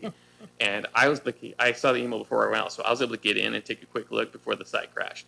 So I saw that we did pretty good in all the different areas. We'll get into that more, but what was really encouraging was that when the representative from MCWE called me, they said, "Hey, Sean, do you recognize you guys have qualified for district assistance?" And district assistance is when, that's when they have the little fan over red and orange and yellow and green, groups. And they said, you qualify for district assistance when you have either as a whole system, schools, or as a district, you have a whole system in red in an area, or you have multiple different groups like long-term English learners and socioeconomically disadvantaged students who are qualified in that red area. And said, this is the first time since the dashboards come out where we exited district assistance. We've been in district assistance for the entire time the dashboards have been here, and we're still in it for last year. And so that's the list, because it's a 2-year process. But for this year, this is the first time we did not qualify. And so once again, it shows the progress. We're making progress, and we're going to celebrate growth every single time, because all you can do is do a little bit better than the day before, and you keep moving forward. And so we'll share more about that in December. Thank you. Any other quote, Ms. Valadeo? Oops. This is one test on one day, and it's going to show something. It's always nice to have something, but I get really nervous when we put all of our eggs in a basket and think it's going to show us something that important. To me, what's important is that if you have a subgroup, that it's always going up. So it's not that they're going to get to proficient, because if they're at a very low end, all I want to see is for kids to grow. So that's really crucial, and I want people to know when you look at test scores like this, that's what you want to look at for your own child. Did my child grow from last year? So, and that's what you want to see. I am concerned about some of the schools that I saw that went backwards, and I know you are too, so I know I don't have to say that, but sometimes it's looking at, what are the other schools doing that we can share so that, the backwards thing doesn't happen, because it's never good to go backwards. You always have to question yourself and go, why did those scores go backwards? Because we don't want them to go backwards, but I know our district is always striving to make sure that doesn't happen, and it's nice to see that even though it's a little bit of growth, that still it's up, not backwards. All right, any other comments? All right, seeing none. Thank you for that information. Good to know. On to the next item, item F, CTE Media, first reading, new class. Are you going to do that also, Dr. Ritchie? Yeah, I said I'm going to be Dr. Sutton tonight. So, all right, for this, yeah, that's the right one. Okay. So it's recommended the board declares intent to adopt the course CTE Digital Media Arts 7-8 for the district. And this is out of Prop 28 funds, right? Well, this is just a course adoption. So this is Prop 28 funds can be used for it, but this is just adopting a course so it can be used at the junior high school. I need a motion if you have no questions. I have a question. Okay, Mr. Lieb. Dr. Ritchie, I'm just curious. So item F and G both are interesting and important to me, being that they're digital media and digital photography. I see in the packet that they're being taught by Mr. Feifeld at Creekside Junior High. No, he was the originator of the course. When he was a teacher, he was the originator of the course. And before this course was not considered a CTE course. And so this is being brought to the board now. Since he was the originator and created the course, that's why he sits on there as the originator. Yeah. By bringing this course to the board, it allows us to be able to offer this with someone who has a CTE credential, or we offer that we can still have the other course that's on the books where you don't require a CTE credential for it. So this is just allowing us more flexibility in how we can schedule the classes. And eventually what we want to do is we want to be able to link this into a pathway that would lead into the high school. And so it would go into a digital media arts pathway. It can also go into a journalism pathway. There's a lot of things that we can link this into high school course pathways, and also link this further on into the junior college where students can get dual enrollment credit. And so we're looking at this in terms of long-term gains of providing more elective courses for the junior high students, as well as creating that school to career link. So are these courses both scheduled to be taught at both Los Banos Junior High and Creekside? This is district-wide, and courses being taught always depend on, do you have the personnel that has the correct credential to be able to teach the course? But this is not a Creekside course. This is a Los Banos Unified School District course for 7th and 8th grade. And so it's eligible to be taught at both schools as long as we have the personnel to teach it. Got it. Thank you. All right, any other questions? Ms. Cattuso. So I'm just going to go on record and say, I think we should have named it Intro to these. So Intro to Digital Media, Intro to, digital photography. So then you've created your pathway for up to high school. And again, I also talked to you about A to G on some of these as well. But We'll just throw the conversation out here on the record that, yeah, that's on the docket for the future. This was the idea right now is let's get the courses out there where we can go ahead and be teaching them now. And if we need to make adjustments in the future, we can. yeah, I get it. I just wanted to be on record. All right, any other questions, comments? If not, need a motion to declare our intent to adopt the CTE Media Arts 7-8 for the district new course. I move that we declare an intent to adopt the CTE media first read. Got a motion by Ms. Cattuso, seconded by Mrs. Valadeo to declare our intent to adopt the CTA Media course for 7-8. All those in favor? Aye. Opposed? It is passed unanimously. On to item G, CTE Digital Photography. I believe this is probably the repeat of what we just had. Basically, it's Any- recommended the board declares intent to adopt the course CTE Digital Photography 7-8 for the district. Any comments or questions? If not, need a motion, please. I'll make a motion to approve the CTE digital photography. Got a motion by Member Lieb, seconded by Member Cattuso to declare our intent to adopt the CTE Digital Photography 7-8 course for the district. All those in favor? Aye. Opposed? It is carried. Thank you, Dr. Ritchie. On to item H, 2025 Proposition 28 review. Mr. Sowersby. Welcome. Good evening, board members. Before I get started, Ms. Valadeo, I'd like to let you know the library over at Los Banos High School will be landscaped by Mr. Salas's Environmental Club, and which has already been commissioned by Mr. Waltman. They're in the process right now of picking native plants, stone, gravel, and stuff like that. So in the spring, they plan on getting going, just to let you know. Okay. Prop 28 requires us to review what we've done over the course of the past years. This is our annual update and review. We have a bunch of new positions that are here, and Prop 28, as a quick review, requires us to spend 80% of the money on new personnel. It cannot supplant anybody that's in an existing position. And so we've been very diligent, especially over the course of last year, approving two new positions of visual arts assistants, and we've hired 9, or in the process of getting to 9, along with a band and or drama assistant.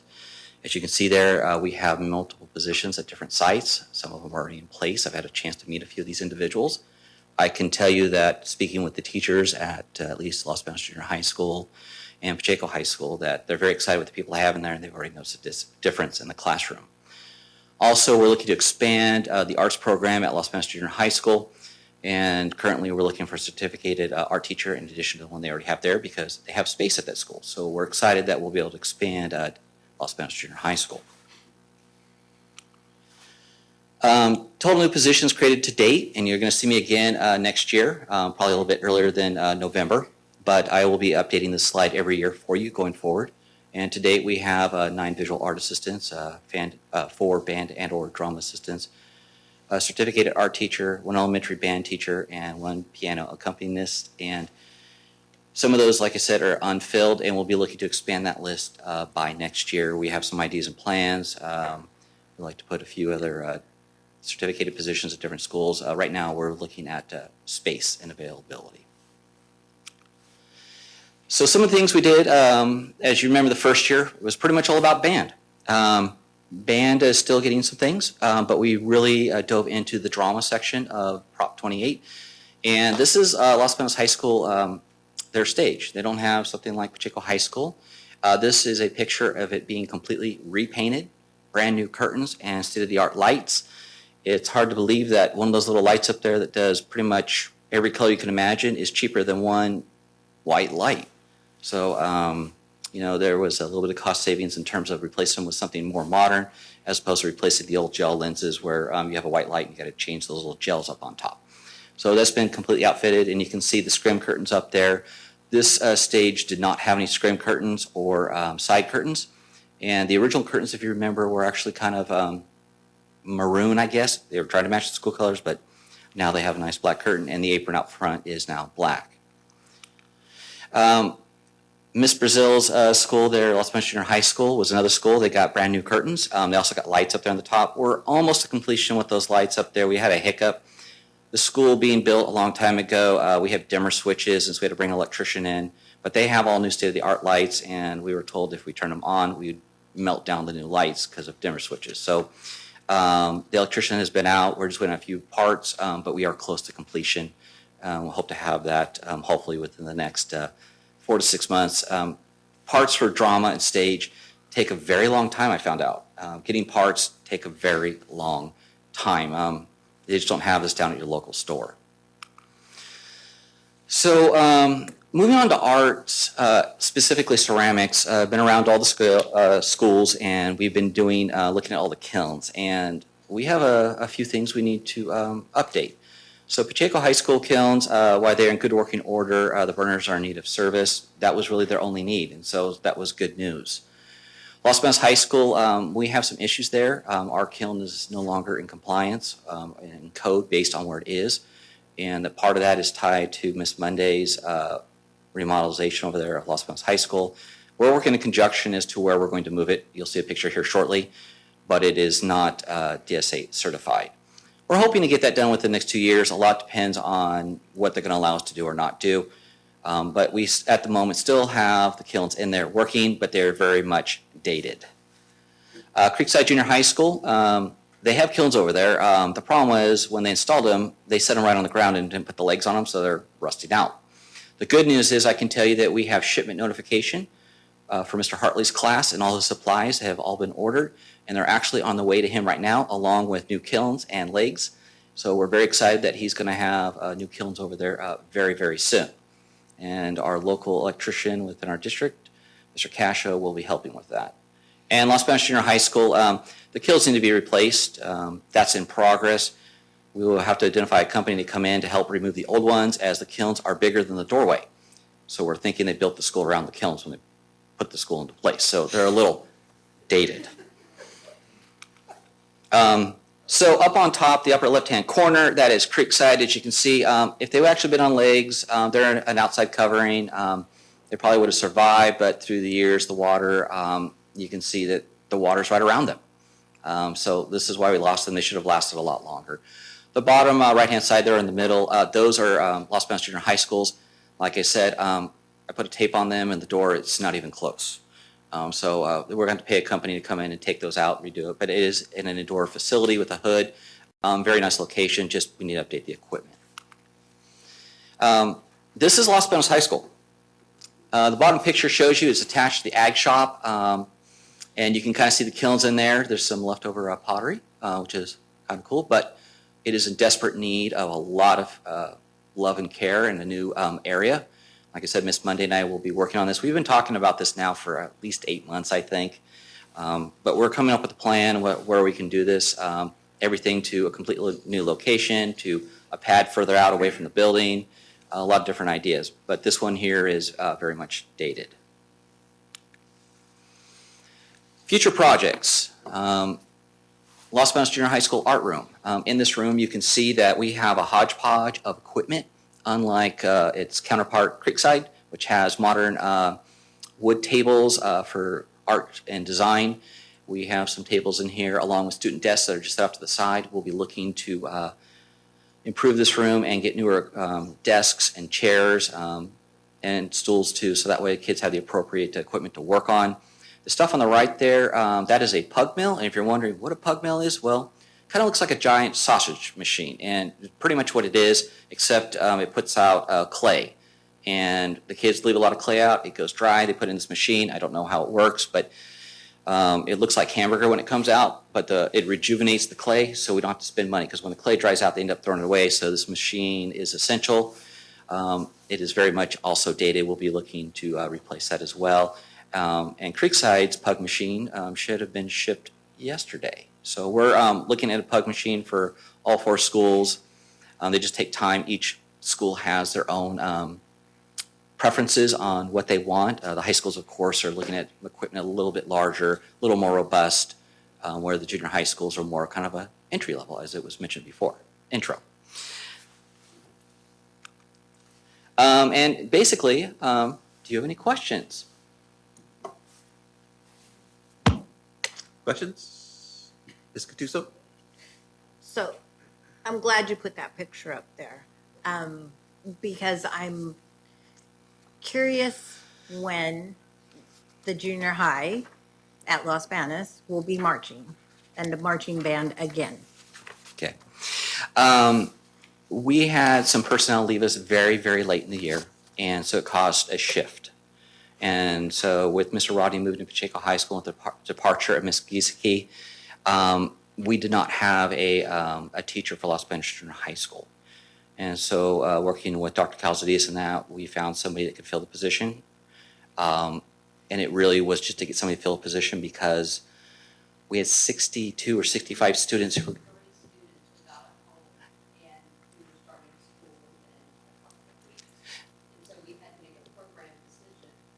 on the number of students that we had, and then taking a look at the new hires in the district, the experience and the skill that they came with.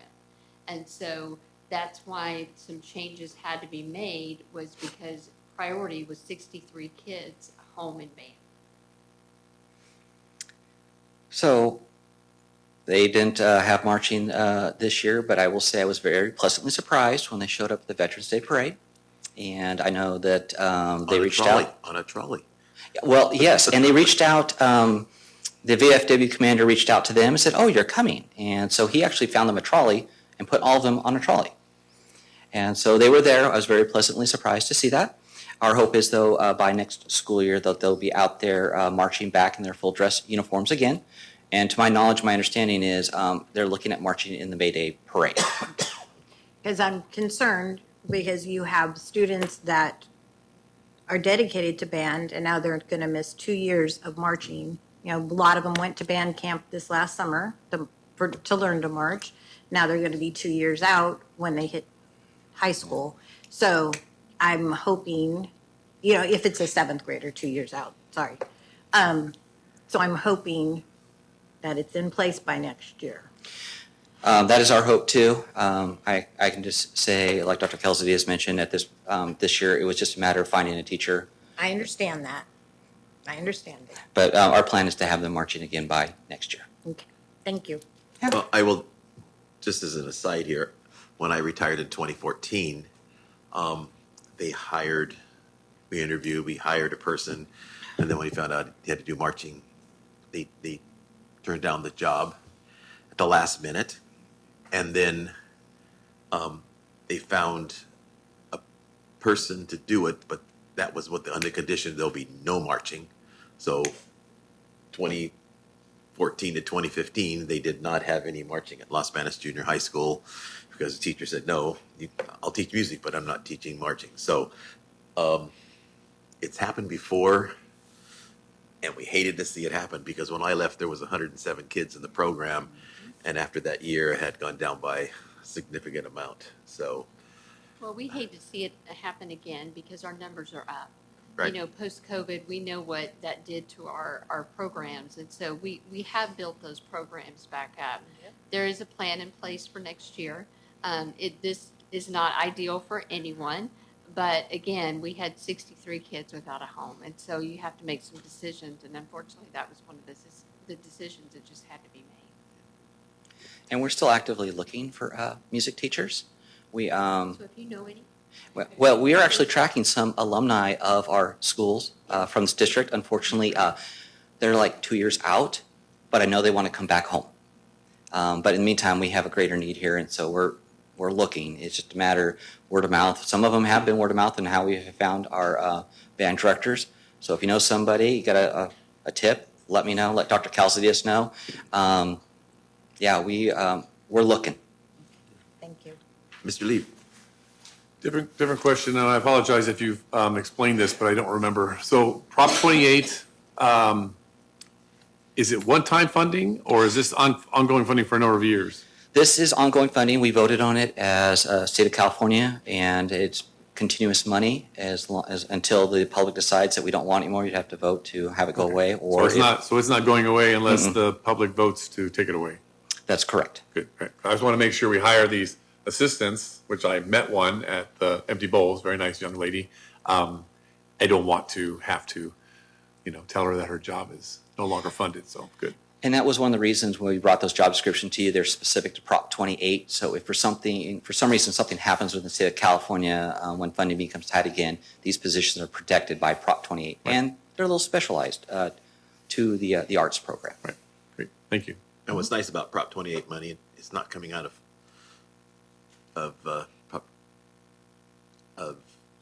general fund. So it's not, it's a good thing for us. Ms. Valadeo?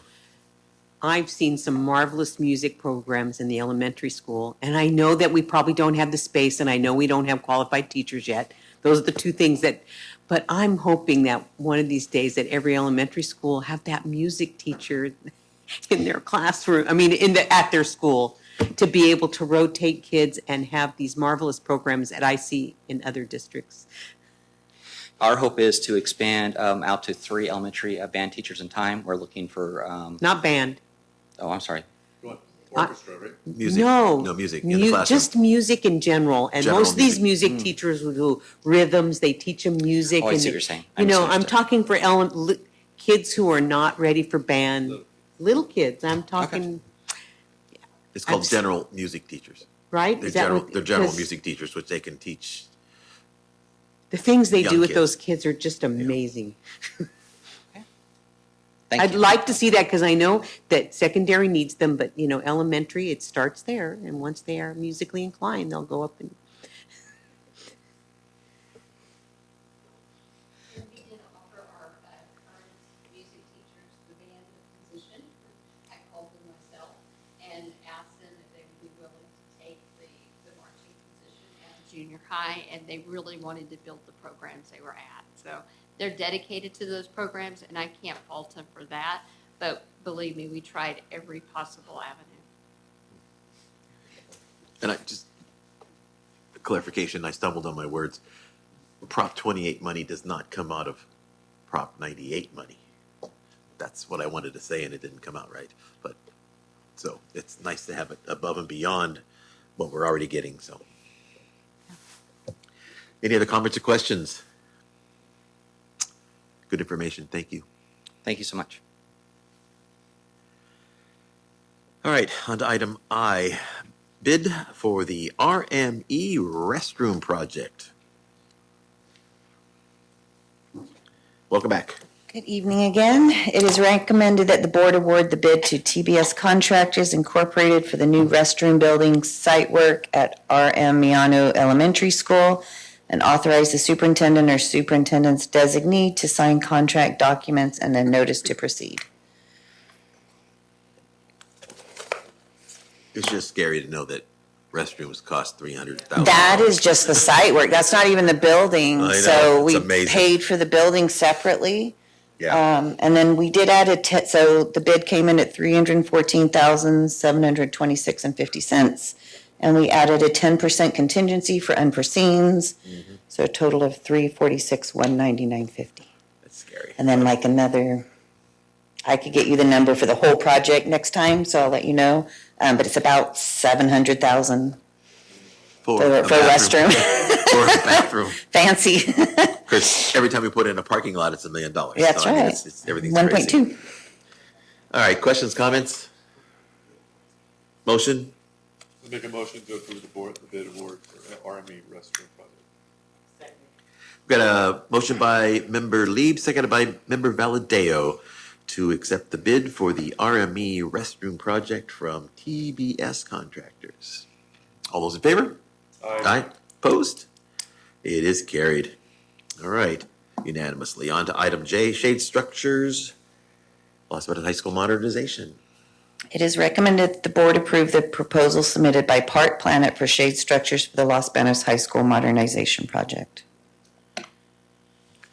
So that's the three shade structures we saw there in the rendering, and then there's an additional shade structure in the back parking lot, which is a golf cart shade structure for all their security carts, and they plug in and they charge back there. For $575,000. For all of those. It's a roof with no sides. It's amazing. I know. Anyway, comments, questions, motion?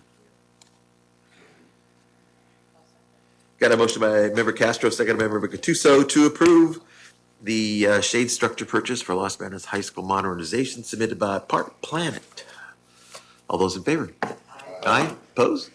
It's carried unanimously. Thank you. All right. Thank you. All right. Up to item K for our non-EV bus purchase, also known as smelly diesel. It's not a plain old bus. It's a new plain old bus. New plain old bus. New plain old bus. All right, Mr. Taylor, tell us about the new plain old bus. It is recommended that the board approve the purchase of a new 2025 Bluebird bus for the Transportation Department. 2 quotes were obtained, and the department recommends proceeding with the A to Z bus sales quote as their quote best meets the needs of the district and pricing and bus model. Comments or questions? Mr. Lieb. So is this just a traditional bus that is used to transport students like we have right now? No. So this is going to help facilitate our special needs students. Our special needs program is growing. Our special needs transportation is growing. I have 1 spare right now, and we almost had a situation last year where we were out without a bus to transport our students. So This has the lifts that. this will have a wheelchair lift. I think it's a 36 passenger and capable of holding up to 2 wheelchairs. And how many of these buses do we currently have? 6 currently. We have 6 special needs buses? Correct. This will be number 7. Yes. Okay. We have 5 current special needs routes. With the addition of this one, we're actually going to be opening an additional special needs route to cut down on special needs times. We have 1 student who almost reaches the 2-hour mark of ride time for special needs. My goal is an hour. That's a long time on the bus. That's a long time for any students, but when you're talking special needs, that is an extremely long time. It is.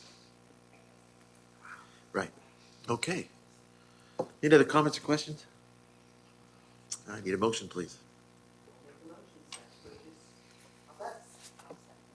We got a motion by Member Valadeo, seconded by Member Gattuso, to approve the bus purchase from AZ Bus Sales. All those in favor? Aye. Opposed? Carried unanimously. Thank you much, David. All right. Last agenda item here, we have our annual organizational meeting. We have to do it in December. So this is our plain old annual organization meeting, not EV. And it's recommended the board approve Thursday, December 11th, 2025 at 7 p.m. at the Los Banos City Hall Chambers on 520 J Street, Los Banos, California as the date, time, and place of its annual organizational meeting. This is also our regular. Yeah, it's our regular meeting.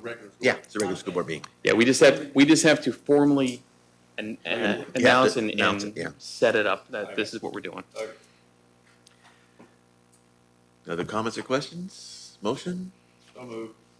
Second.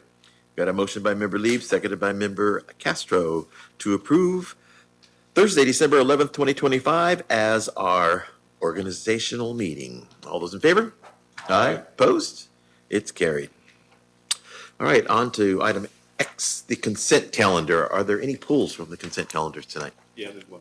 There is one. Okay, what is that, Mr. Lieb? For discussion. J6. J6, okay. Are there any other pulls?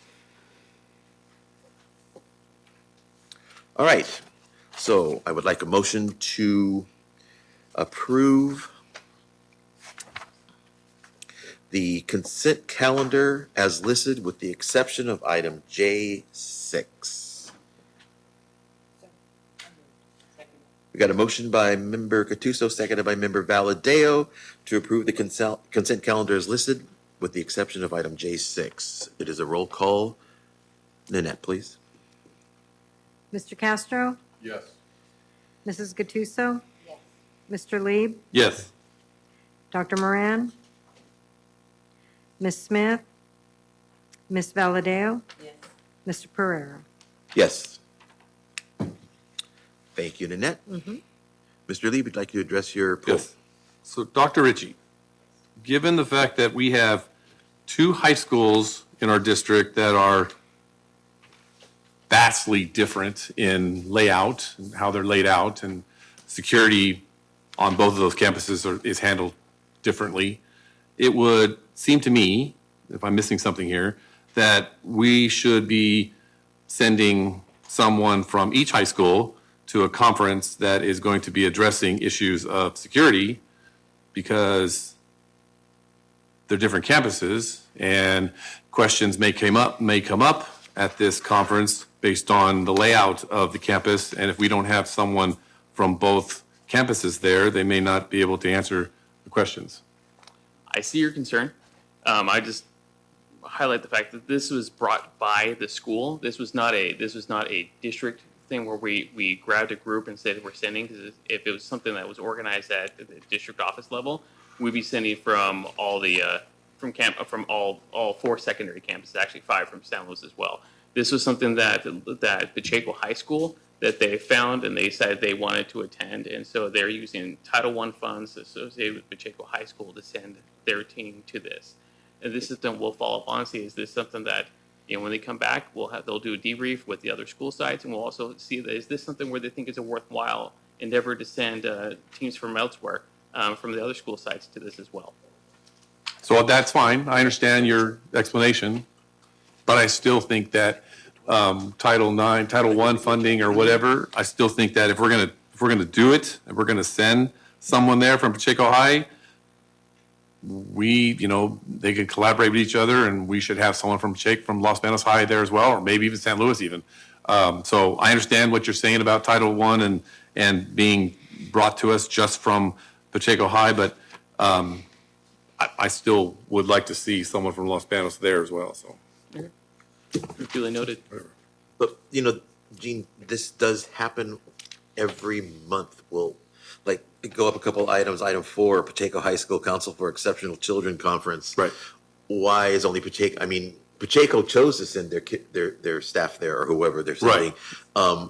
But why isn't every other school sending? Because every school kind of picks something that they like. So every month we approve conferences that people go to that, it would be great if we could send the entire district, but those schools are picking those. Right, no, I understand. To, I'm just keying on the word safety on our campuses and how the 2 campuses are different. And if there is going to be a security conference once a year in Las Vegas, that it would be good to have someone from Los Banos High School there, that's all. Yeah, I didn't know that. No, thank you. And this is something that we'll look into. That's something that we'll be, Ms. Mraz and Dr. Sutton and I will be debriefing with the Pacheco High School team and see is this something that was worthwhile? Because sometimes you sign up for conferences and you go, well, that was crud. Yeah. I don't know why we showed up. Other times you say, wow, I wish we had brought a bigger team. So this is the first time we'll have a team go to this one. We'll follow up with them and see this is something that'll be worthwhile for the district. Just wondering. Thank you. Thank you. And just to make note, I get the agenda and I proofread it and I sit down with Dr. Ritchie and Nanette and go over the agenda, and I usually find a bunch of stuff. I missed something on this one, and that was the date. I don't know how I missed it. But it's not November 18th through 12th, so I'm sure it's probably 21st. 18th to 21st? Yes. Yeah. And one of the things I will mention to the board on this item, I I did mention this specifically to Dr. Ritchie, and I said, they knew about this conference months in advance. Why is it coming to us, 4 or 5 days before they're leaving? So he did say that he's going to address this with We have and will with continue staff. to address this with Yeah, everyone to 'cause remind them. There's no reason that these are coming to us this late. Absolutely. So we need to correct that date. So we can include that in the motion. Now, so any other comments or questions on this? Okay, I do need a motion to approve or reject, whatever you want to do. Item J6, the Pacheco High School National School Safety and Security Conference in Las Vegas from November 18th through November 21st. I move that we accept or approve. Approve? With the change. Okay. It's not right. I'll second it. All right, we have a motion by Member Gattuso, seconded by Member Lieb, to approve the Pacheco High School National School Safety and Student Conference attendees for November 18th through 21. That's corrected. And since this is pulled, it does not need to be a roll call vote. So all those in favor? Aye. Opposed? And it is carried unanimously. All right. Going on to reporting out a closed session. We had 5 closed session items. 2 of them were action items. Item number 1, conference with legal counsel for anticipated litigation. The board approved the agreement. The motion was made by Member Castro, seconded by Member Gattuso. The vote was 5 yeses, no nos, 2 absents, Moran and Smith. Item number 2, the liability claim against the district. That liability claim was denied. Motion by Valadeo, seconded by Castro. 5 yeses, no nos, 2 absences, Moran and Smith. And the other items were non-action items in closed session. On to discussion, information, and future agenda items. Anybody have anything? All right, I do. So we got a request from Ms. Monday that we have a special meeting prior to our December meeting so that they can begin their work. And I can't remember exactly what that work was for because we had high school modernization. We've talked about so many things like I didn't write it down. So we need to have a date for that. We do have a special meeting on the 18th. That will probably be a long meeting, but I don't think this item will take very long. Do we want to add it to that meeting? I say add it to it. I cannot add it to the 18th. We have the 5-day protest period, and so it will not be, I cannot get the agenda item and then time for that meeting. Otherwise, we would do that. But we're still in our protest period. Okay. So it would be, like, we would have to do it the 20th or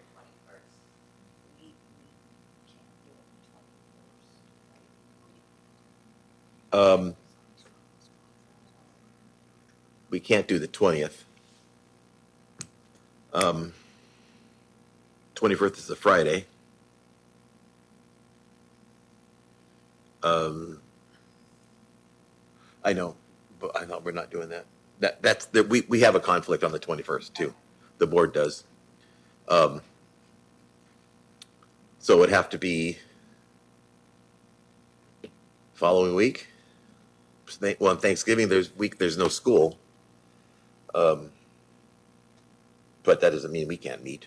24th, 25th, or 26th.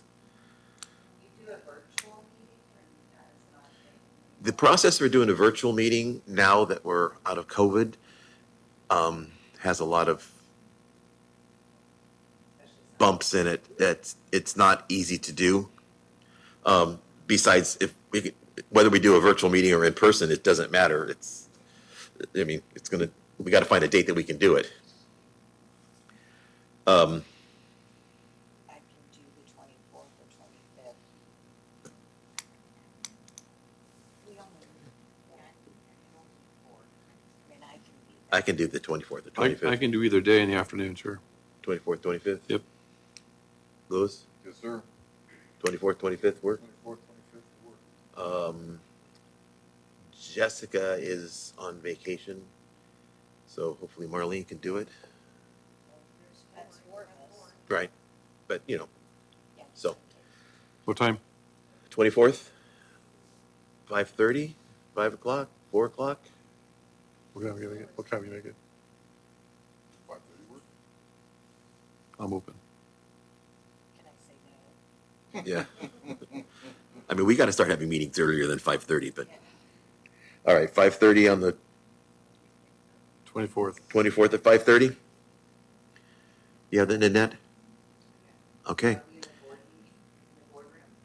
Yeah, District office. district office, it'll be a whole couple of minute meeting, it'll be 10-minute meeting, 10, 15, if anything. All right, and I have another question to the board. We have a meeting scheduled on the 18th, and normally our meetings are starting at 5:30. Why are we starting at 6? Because I'm anticipating that may be a lengthy meeting. Do we know why we're starting at 6? Start at 4. I mean, I know you were the only one they were waiting on. Say something. How early can you make it? 5. 5 o'clock on the 18th? I could too. Hey, yeah, because I'm anticipating it will be kind of long. All right. Got that, Nanette? All right. I'll let Ben know. Okay. All right. With that, are there any other items, anybody have any to bring up? We finished all our closed session, so we have nothing to go back to, and we have nothing to report out. So it is 9:07, and we are adjourned. Thank you very much for being here, and everybody have a great Thanksgiving. And thank you for staying the whole time. Yeah. Huh? Good.